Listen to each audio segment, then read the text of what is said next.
غریب آدمی، جس طرح میں نے شروع میں نے کہا کہ وہ بیچارہ پس گیا ہے، یہ ہماری بہت بڑی ذمہ داری ہے کہ ہمیں کم از کم اس کی تنخواہ میں اتنا اضافہ کریں جس سے کہ وہ اپنے بال بچوں کا جو پیٹ جو ہے وہ ان کو پال لے اور ان کی جو بنیادی ضروریات کو وہ پورا کر لے۔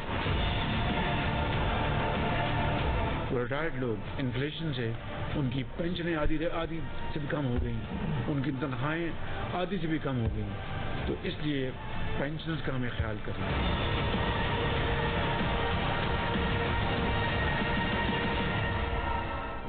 حکومت نے سرکاری ملازمین کی تنخواہوں اور پینشن میں اضافہ کر دیا۔ گریڈ 1 سے 16 تک کے سرکاری ملازمین کے لیے تنخواہ میں 35%، جبکہ گریڈ 17 اور اس سے اوپر کے ملازمین کے لیے 30% اضافہ۔ ریٹائرڈ ملازمین کی پینشن میں بھی 17.5% اضافہ کر دیا گیا۔ EOBI نے بھی کم از کم پینشن 2000 روپے کرنے کا وعدہ کر لیا۔ وزیر اعظم شہباز شریف نے مزدور کی اجرت میں مزید 2000 روپے بڑھا دیے، کم سے کم اجرت 32,000 روپے مقرر کرنے کی منظوری دے دی۔ کہا تنخواہ میں اتنا اضافہ کیا جائے کہ لوگ بنیادی ضروریات پوری کر سکیں، ہمیں پینشنرز کا خیال کرنا ہے۔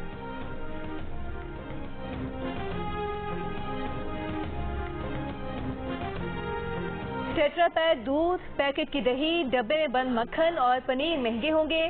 3 پیک مچھلی، ڈبے میں بند مرغی کا گوشت اور انڈوں کے پیکٹ کی قیمت بھی بڑھ جائے گی۔ 18% ٹیکس لگ گیا۔ برانڈڈ کپڑے مہنگے ہوں گے۔ GST 12% سے بڑھا کر 15% کر دیا گیا۔ کافی houses, shop, food outlets پر 5% ٹیکس لگے گا۔ ٹیکس ڈیبٹ اور کریڈٹ کارڈ سے کی گئی ادائیگی پر ہوگا۔ ہربل اور یونانی ادویات کی قیمتیں کم ہونے کا امکان۔ سولر پینل سستے ہوں گے۔ مینوفیکچرنگ کے خام مال پر کسٹمز ڈیوٹی ختم۔ سولر پینل کی مشینری کی درآمد پر ڈیوٹی ختم۔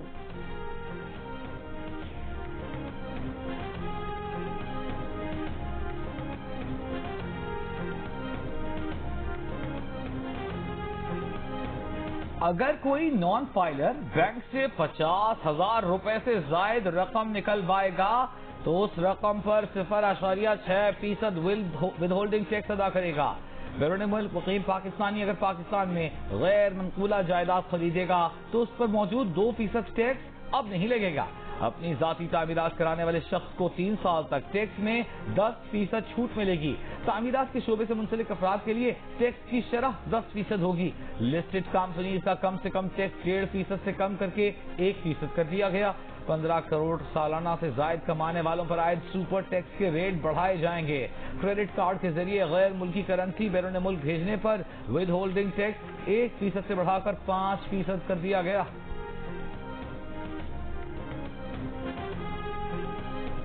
کافی ہاؤسز، شاپس اور فوڈ آؤٹ لیٹس پر 5% ٹیکس آئے۔ ٹیکس ڈیبٹ اور کریڈٹ کارڈ سے کی گئی ادائیگی پر لاگو ہوگا۔ نان فائلرز پر کیش نکالنے پر 8.6% ود ہولڈنگ ٹیکس عائد۔ پوائنٹ آف سیل پر لیدر اور ٹیکسٹائل کی فروخت پر سیلز ٹیکس کی شرح 12% سے بڑھا کر 15% کرنے کی تجویز۔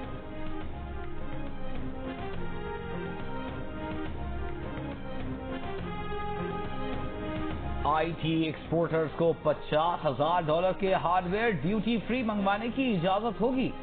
$24,000 سالانہ IT export per free lancers کو سیلز ٹیکس رجسٹریشن اور گوشتواروں سے استثناء ہوگا۔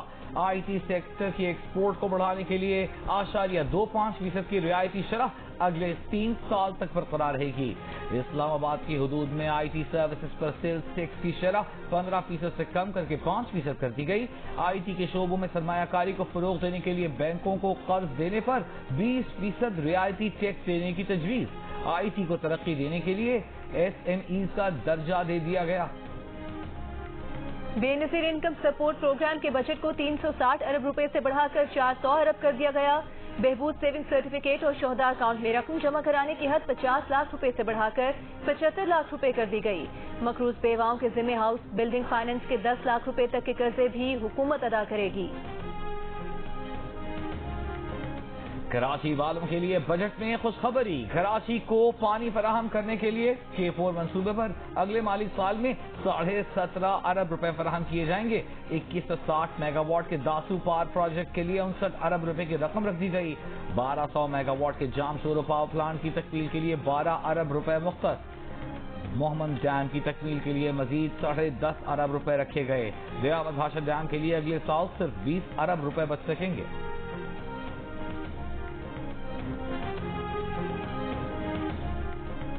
اگلے مالی سال کے دوران وفاقی حکومت ملک بھر میں 1150 ارب روپے کے ترقیاتی کام کرائے گی۔ صوبے اپنے اپنے ترقیاتی پروگرامز پر 1559 ارب روپے خرچ کریں گے۔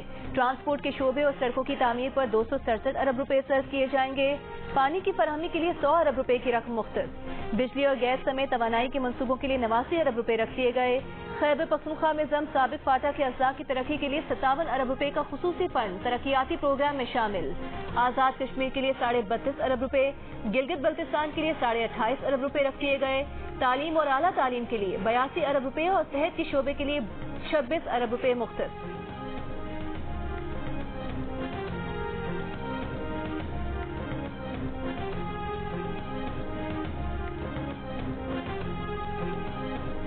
اگلے مالی سال کے لیے ملکی ترقی کی شرح 3.5% رہنے کا ہدف طے کر لیا گیا۔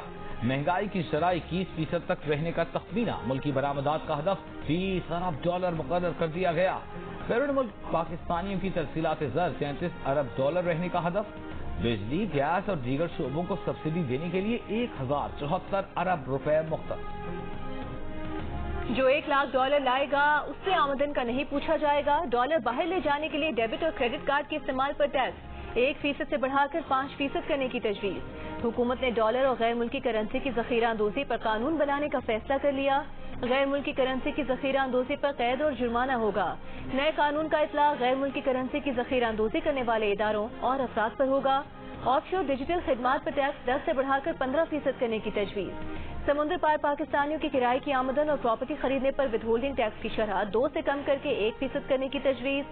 سمندر پار پاکستانیوں کی سالانہ 2 کروڑ کی کرائے کی آمدن پر فکس 10% ٹیکس مقرر کرنے کی تجویز۔ سالانہ 15 کروڑ سے 20 کروڑ روپے کے منافع پر اضافی 1% سپر ٹیکس کی تجویز۔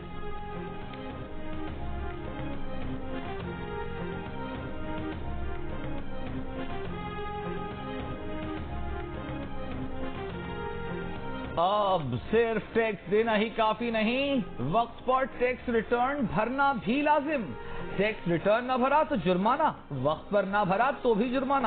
ذرائع کے مطابق ریٹرن فائل ٹیکس ڈیفالٹ کرنے پر یومیہ 200 روپے اضافی جرمانے کی تجویز ہے۔ ٹیکس ریٹرن فائل نہ کرنے پر زیادہ سے زیادہ جرمانہ 25% کرنے کی تجویز۔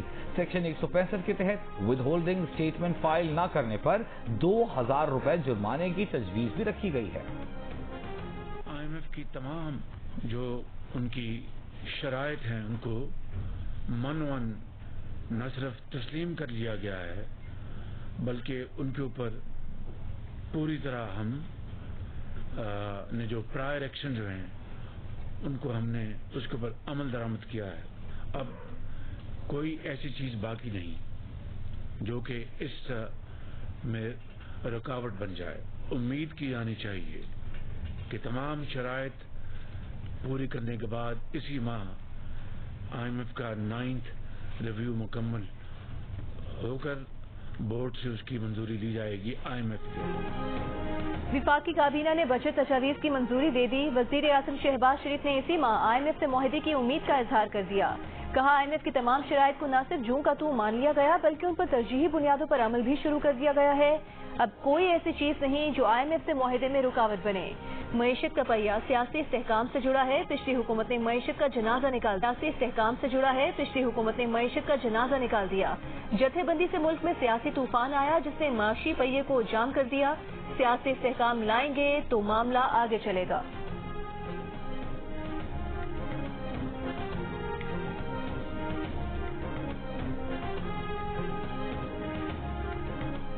آمدنی 12,163 ارب روپے، خرچہ 14,460 ارب روپے۔ اسعاد نے اگلی مالی سال کے لیے خسارے کا بجٹ پیش کر دیا۔ قرضوں پر سود ادا کرنے میں ہی 7,303 ارب روپے یعنی آدھا بجٹ خرچ ہو جائے گا۔ وفاق کے لیے 1,804 ارب روپے مختص۔ صوبوں کو 1,464 ارب روپے کی رقم ٹرانسفر کی جائے گی۔ پینشن پر 761 ارب روپے خرچ ہوں گے۔ وفاقی حکومت کے سالانہ ترقیاتی پروگرام کے لیے 950 ارب روپے کی رقم مختص۔ بیرون ملک سے 2527 ارب روپے ملنے کی توقع۔ قومی ویت اسکیموں اور دیگر نان بینکنگ ذرائع سے 1906 ارب روپے حاصل کیے جائیں گے۔ ملکی بینکوں میں 3124 ارب روپے کا قرضہ حاصل کیا جائے گا۔ قومی اداروں کی نجکاری اگلے سال بھی تعطل کا شکار رہے گی۔ اس سے آمدنی کا ہدف صرف 15 ارب روپے رکھا گیا ہے۔